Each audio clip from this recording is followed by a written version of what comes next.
പണ്ടൊരു ഗുരു ഉണ്ടായിരുന്നു. ഗുരുവിനൊരു ശിഷ്യനുണ്ടായിരുന്നു. ഏറെക്കാലമായി ഗുരുവിനെ ശുശ്രൂഷിച്ചു കൊണ്ടിരുന്നതും ഈ ഒരു ശിഷ്യനായിരുന്നു. കുറേ കാലം കഴിഞ്ഞ് വേറൊരു ശിഷ്യനും കൂടെ വന്നു ചേർന്നു.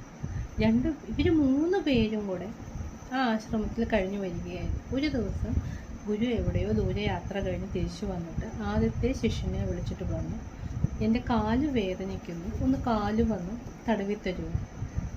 ഈ ഗുരുവിൻ്റെ കാല് കുറേ നാളുകൊണ്ട് കൂടാവുന്ന ഈ ശിഷ്യനാണ് ഗുരുവിൻ്റെ കാര്യങ്ങളെല്ലാം ചെയ്തു കൊടുത്തുകൊണ്ടിരുന്നത്, കാല് തിരുമ്മിക്കൊണ്ടിരുന്നത്. അപ്പോൾ രണ്ടാമത്തെ ശിഷ്യൻ വന്ന് ഒരു ആക്ഷേപം ഈ ഗുരുവിനെ അറിയിച്ചു.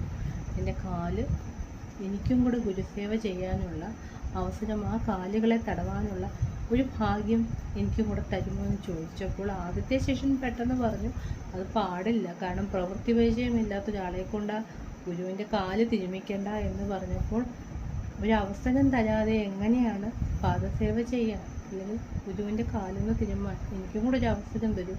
2 പേരും ഗുരുവിൻ്റെ മക്കളെ പോലെ ആയിരുന്നതിനാൽ ഈ ഗുരു 2 പേർക്കും തമ്മിൽ തല്ലു വേണ്ട, എൻ്റെ കാല് 2 പേരും ഓരോ കാലെടുത്ത് തിരുമ്മിക്കോളൂ എന്ന് പറഞ്ഞു. എന്നിട്ട് ഗുരു ഗാഠനിദ്രയിലേക്ക് പോയി.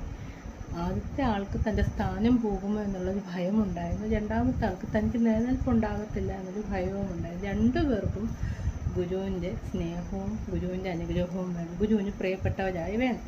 എന്നിട്ട് എന്തു പറ്റി? ആദ്യത്തെ ആൾ രണ്ടാമത്തെ ആളുടെ കാലിൽ ഒരടി കൊടുത്തു. കാരണം തൻ്റെ കാലാണ് ഏറ്റവും സുഖം ഉണ്ടായിരിക്കേണ്ടതെന്ന് വിചാരിച്ചു. രണ്ടാമത്തെ ആൾ ആദ്യത്തെ ആളുടെ കാല്, തിരുമുന്ന കാല്, ഗുരുവിൻ്റെ കാല് തന്നെയാണ്, ചെറുതായിട്ടൊന്ന് തട്ടി. ഇത് രണ്ടും വാക്ക് തർക്കത്തിൽ പോയപ്പോഴും ഗുരു ഗാഠനിദ്രയിലായിരുന്നു. കുറച്ച് കഴിഞ്ഞപ്പോൾ ആദ്യത്തെ ശിഷ്യൻ കലിമൂത്ത്. കാരണം രണ്ടാമത്തെ കാല് തിരുമുന്ന ശിഷ്യൻ്റെ കാല് വേഗം സുഖമെന്ന് ഗുരുവിന് തോന്നിയാൽ തൻ്റെ സ്ഥാനം പോകുമെന്ന് വിചാരിച്ച് യോഗതൻ്റെ അടുത്ത് ഗുരുവിൻ്റെ കാലിൽ അടി വെച്ചു കൊടുത്തു. രണ്ടാമത്തെ ശിഷ്യൻ കമണ്ടലും എടുത്തു, ഒരൊറ്റ അടിയും വെച്ചു കൊടുത്തു. ഗുരു വേദന കൊണ്ട് പൊളഞ്ഞ് ഗുരു എഴുന്നേറ്റു. 2 കാലുകൾക്ക് വേണ്ടിയുള്ള അടി. ഗുരു സമാധാനമായിട്ടിരുന്നുള്ളത് ഞങ്ങൾക്കിടയിലുള്ള വിഷയമാണ്. എൻ്റെ കാലിനെ ഈ ശിഷ്യൻ അടിച്ചു, മറ്റേ ശിഷ്യൻ പറഞ്ഞു മറ്റേ ശിഷ്യൻ്റെ കാലിനെ ഈ ശിഷ്യൻ അടിച്ചു. ഗുരു ചോദിച്ചു, മണ്ടന്മാരെ, നിങ്ങളുടെ കാലോ? വേദനിക്കുന്നത് എനിക്കാണല്ലോ, ഇതെൻ്റെ കാലാണല്ലോ എന്ന് പറഞ്ഞു അവരെ സമാധാനിപ്പിക്കാൻ ആ ഗുരുവിന് കഴിഞ്ഞില്ല. ആട്ടി ഓടിച്ചു വിടേണ്ടി വന്നു. ഏറെ സമയം കഴിഞ്ഞിട്ട് ഇവരെ വിളിച്ച് സമാധാനപ്പെടുത്തുകയും ചെയ്തു. ഇതുപോലെയാണ് നമ്മുടെ കുട്ടികൾക്കിടയിൽ തല്ലുണ്ടാകുമ്പോൾ കുട്ടികളെ പറഞ്ഞു മനസ്സിലാക്കി കൊടുക്കേണ്ടത്. ഒരിക്കൽ പോലും ഇങ്ങനെ തല്ലിനുള്ള സാഹചര്യം നമ്മൾ ഒരുക്കി കൊടുക്കരുത്. ഇത് വലുതായി വരും.